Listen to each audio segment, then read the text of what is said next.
Due to the intense subject matter, we advise parents to view this film first and then decide whether to share it with children.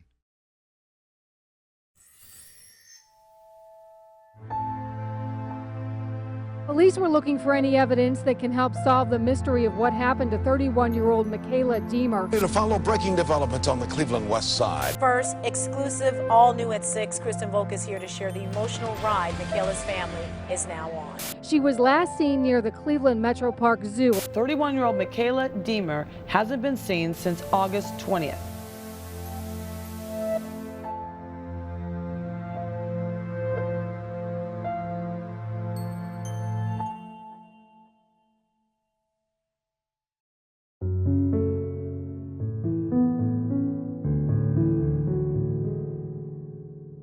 Michaela's birth was one of the happiest moments of my life. As a little girl, she would often, shower me with little girl kisses and send me little cards and greetings. And one time she drew a picture of the factory I worked in, and instead of the dirty factory building, it had flowers in the windows and curtains, and it was much different in her mind, because that just came out of her heart, those types of, that expression. Michaela's teen years were difficult for her. With the breakup of her parents, her father was left to raise Michaela and her brothers on his own. During this time, she began to turn to alcohol. Michaela, however, was able to study nursing and graduated second in her class. Her career in nursing gave her the opportunity to help others. The people at the nursing home truly loved her. In fact, the residents' families would tell me when I visited sometimes how much they appreciated Michaela taking care of their loved ones. She had such a heart for giving, and the gift from God that she had to care for people. Michaela moved to San Diego and continued nursing and volunteering in the community. Unfortunately, drinking began to affect all aspects of her life. The DUIs added up and she lost her nursing license. In time, Michaela hit rock bottom and moved back to Cleveland.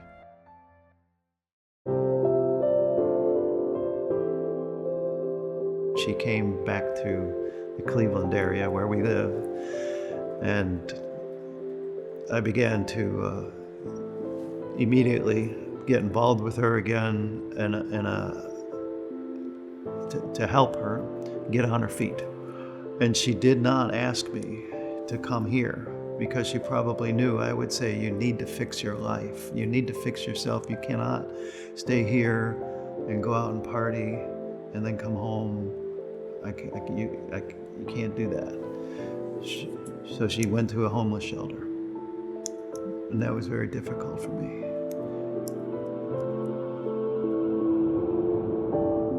I hugged her goodbye, and that evening, not very long after that I think was even before I arrived home, she sent me a text and told me that she was going to make me proud. At the homeless shelter, Michaela met others who were trying to put their lives back together. She found work through a temporary staffing agency. Her father was hopeful this would be the first of many steps to get her life back on track. She and I were maintaining contact with texts, and she was telling me that she was going to go get a resume made up. She was telling me essentially that she was trying to restart her life. I texted her back that that's good, happy that you're trying, and just that was positive back to her. We always had a lot of X's and O's in our text messages, hugs and kisses. Though optimistic, Andy was still deeply concerned for his daughter. I keep a diary of my prayers, and I wrote about that experience Many of my thoughts today are on my daughter. She is staying at a homeless shelter, or so it appears, and has worked a few hours in the last several days. Her job is to pick up trash at Progressive Field after the Indians games. She informs me that a bus transports her and other homeless from the shelter to the field. How could this nightmare get any worse, oh God? I pity my poor daughter, but I can hardly help her if alcohol is more important to her than being cleaned up of her addiction. Father, I know you hear my prayers for her. Please watch over my dear one and draw her to you. That was my prayer that day for her.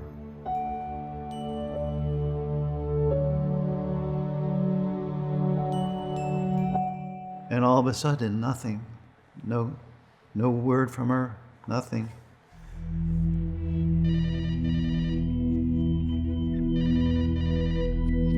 Hi, you reached my voicemail. Leave me a message and I'll call you back. I started to look. Nobody had seen her. Well, I continued to pray during that time as the realization dawned on all of us that something seriously wrong had happened. Something seriously terrible had happened. And as that realization began to dawn on me, I went to my strength. I went to God on my knees in my thoughts. I went to God to get through that.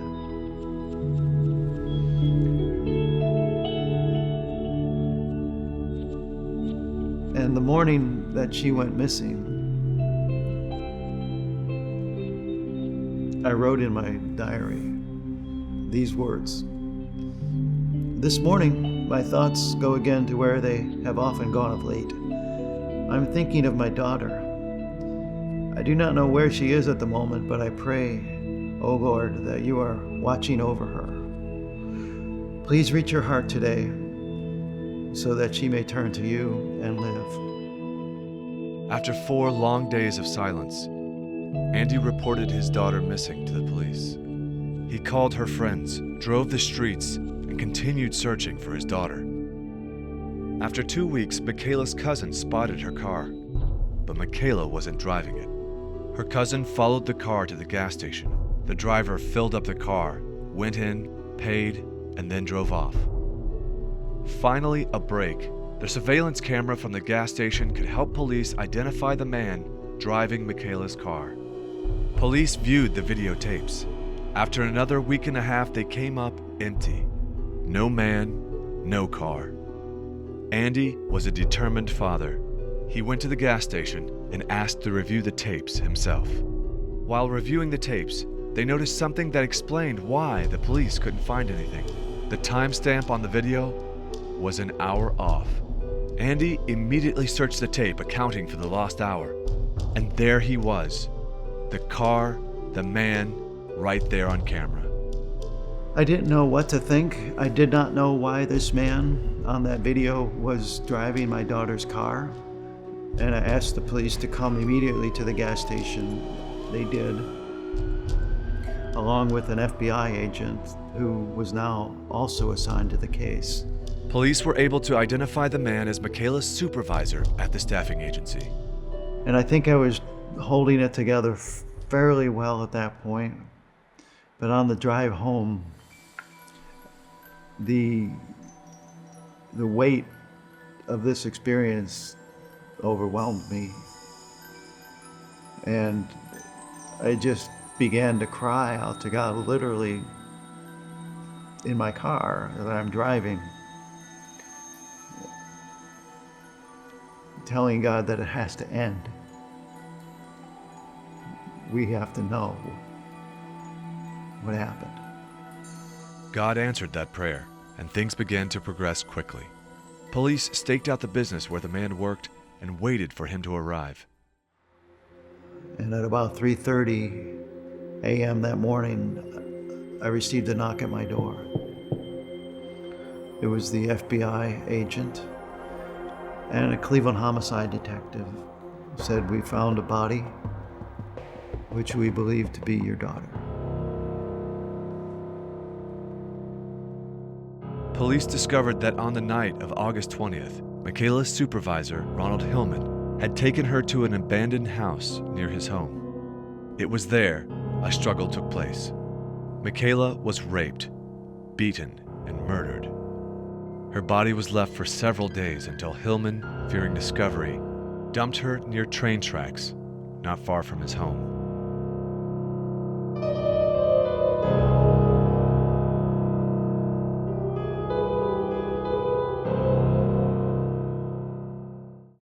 And today we're uncovering the story behind the charges just filed in the death of a missing woman. Ed Gallick was first to report them. He joins us now with what he's learned. Ed. Yeah, charges now against Ronald Hillman. Police say he killed Michaela Deemer, missing for a month. Body just found, and we've learned more of what happened. Before I went to the sentencing where the family would address the killer, who had now admitted to all the crimes, I prayed on my knees, wrote prayers in my diary as I often do, trying to determine what I would say to him. And I realized that I wanted to let him know how important Michaela was to me, how much she meant to me. Then I told Mr. Hillman, "I'm talking to you very sternly now. But I don't hate you. In fact, I don't have an ounce of hatred against you. I just feel sorry for you, for what you've become." And I told him that you now have life. And while Michaela doesn't have life, you have time to reform and fix yours. When I told him that, Mr. Hillman sobbed. Here was a broken man.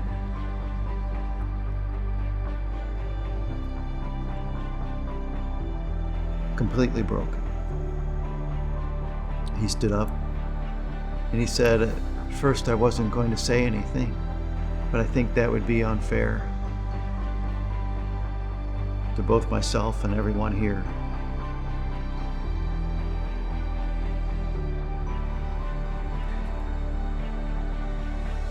He said, "I took responsibility for what I did, and I deserve every punishment I get.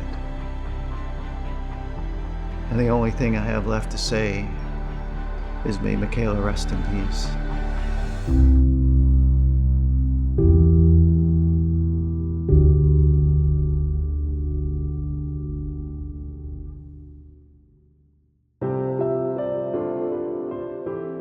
Andy knew where his strength came from that day.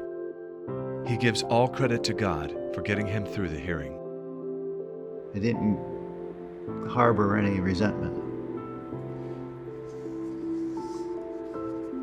I realized it would have done no good. God will judge. By choosing forgiveness, we are doing what God would have us do. Because He sees the potential in everyone. He's made an opportunity for everyone to have eternal life. The burden is too heavy for you to bear a grudge, to bear hatred, to bear resentment. It's too heavy a burden. Let God take care of that. And you go on with your life. As I look back now and I see how much His hand was involved,